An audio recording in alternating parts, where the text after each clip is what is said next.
সুতরাং আমরা মনে করি আগামী নির্বাচন ডক্টর মোহাম্মদ ইউনূসের নেতৃত্বে হওয়া দরকার এবং অন্তর্বর্তীকালীন সরকারের অধীনে আগামী নির্বাচন হতে হবে। এই বিষয়ে আমরা মনে করি সবার সতর্ক থাকা দরকার।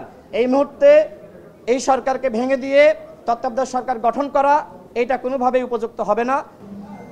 সংবিধান রচিত হয়েছে ঠিক গণঅভ্যুত্থানের পরে জনগণের প্রত্যাশা অনুযায়ী সংবিধানের সংস্কার হবে, রাষ্ট্রের প্রত্যেকটা প্রতিষ্ঠানের সংস্কার হবে, এটা জনগণের চাওয়া।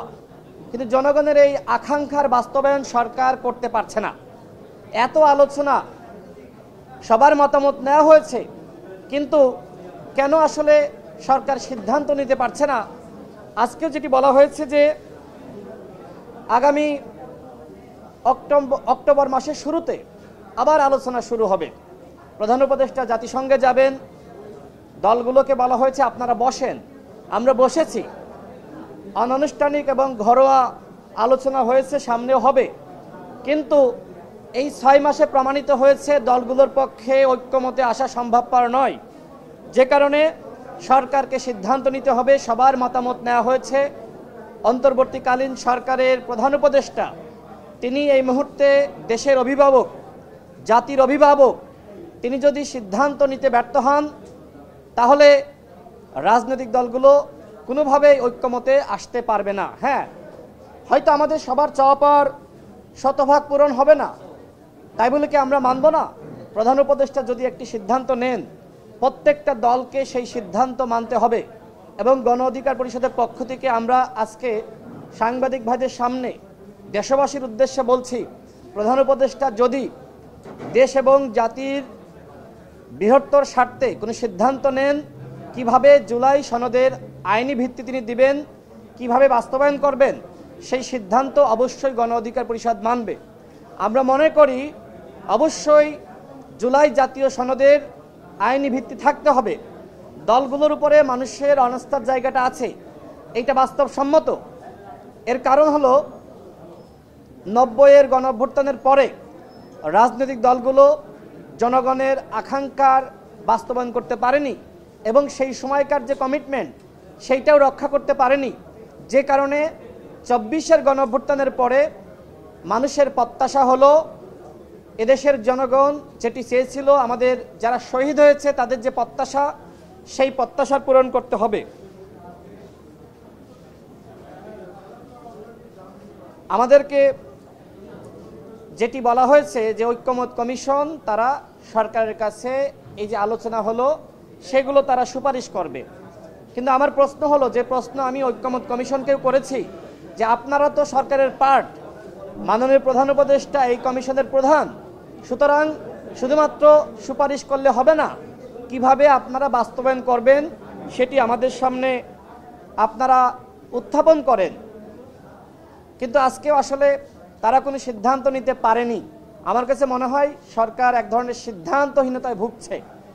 তারা হয়তো দায় নিতে চাচ্ছে না, তারা মনে করছে আমরা যদি সিদ্ধান্ত নিই, সেটি যদি কোনো দলের বিরুদ্ধে যায়, সেই দল তো আমাদেরকে শত্রু মনে করতে পারে।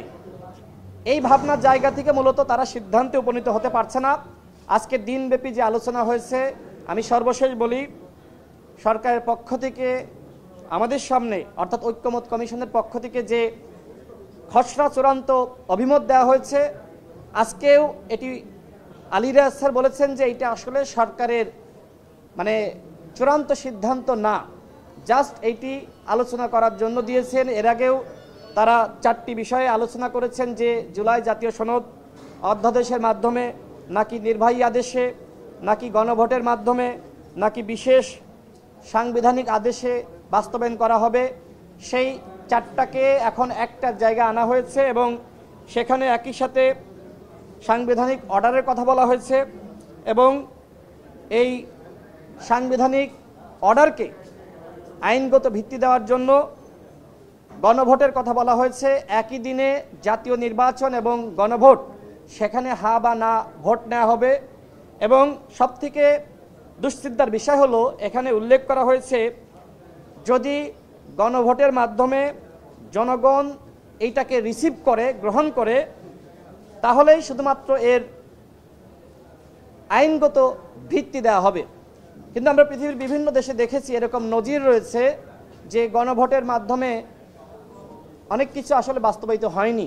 আমাদের সন্দেহ সংশয় রয়েছে, বিশেষ করে হয়তো আওয়ামী লীগের সাংগঠনিক কার্যক্রমকে নিষিদ্ধ করা গেছে, কিন্তু আওয়ামী লীগের তো একটা অংশ ভোট দেয়, তাদের ভোটার রয়েছে। নানান ধরনের চক্রান্ত ষড়যন্ত্র হতে পারে।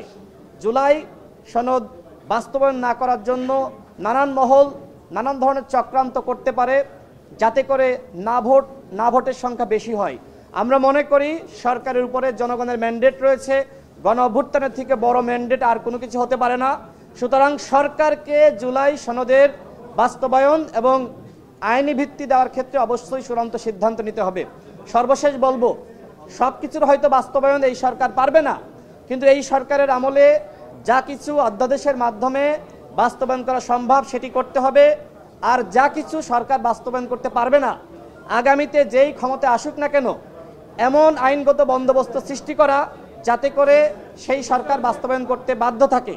এখন সরকার যদি এই আইনগত ভিত্তিটা জুলাই সনদের দিয়ে যায় এবং জাতির সামনে যদি সবগুলো দল কমিটমেন্ট রাখে, যে ধরনের আয়োজন হয়েছে আমরা দেখেছি জাতীয় সংসদ ভবনে জুলাই ঘোষণাপত্রকে কেন্দ্র করে, ঠিক আইনগত ভিত্তি দেওয়ার পরে যদি জাতীয় সংসদ ভবনে এই ধরনের একটি আয়োজন অনুষ্ঠিত হয় এবং পুরো দেশবাসীর অংশগ্রহণ, ফ্যাসিবাদ বিরোধী সকল শক্তির অংশগ্রহণ থাকে, তাহলে কেউ এটাকে ভায়োলেট করতে পারবে না। আমরা মনে করি অবশ্যই এইটার আইনগত ভিত্তি দিতে হবে এবং আগামী নির্বাচনটা অবশ্যই জুলাই সনদের ভিত্তিতে হতে হবে। তবে প্রশ্ন থেকে যায়, অনেকে বলছে যে তত্ত্বাবধায়ক সরকার ব্যবস্থা আসলে এই সরকারকে ভেঙে দিয়ে তত্ত্বাবধায়ক সরকার গঠন করার বিষয়ে মতামত বিভিন্ন জায়গা থেকে আসছে। কিন্তু প্রশ্ন হলো, আমরা যেখানে এই জুলাই সনদ নিয়ে রাষ্ট্র সংস্কার নিয়ে ঐক্যমতে পৌঁছাতে পারছি না, সেখানে তত্ত্বাবধায়ক সরকার গঠন নিয়ে কে হবে প্রধান উপদেষ্টা, কে হবে উপদেষ্টা, এই বিষয়ে তো আমরা চূড়ান্ত সিদ্ধান্তে পৌঁছাতে পারবো না। এবং আমাদের এই দ্বিধাদ্বন্দ্বের সুযোগে আওয়ামী ফ্যাসিবাদ আমাদের বিভাজনের সুযোগে তারা কিন্তু মাথাছাড়া দিয়ে উঠতে পারে। সুতরাং আমরা মনে করি আগামী নির্বাচন ডক্টর মোহাম্মদ ইউনূসের নেতৃত্বে হওয়া দরকার এবং অন্তর্বর্তীকালীন সরকারের অধীনে আগামী নির্বাচন হতে হবে। এই বিষয়ে আমরা মনে করি সবার সতর্ক থাকা দরকার। এই মুহূর্তে এই সরকারকে ভেঙে দিয়ে তত্ত্বাবধায়ক সরকার গঠন করা এটা কোনোভাবেই উপযুক্ত হবে না। আপনাদের সকলকে ধন্যবাদ।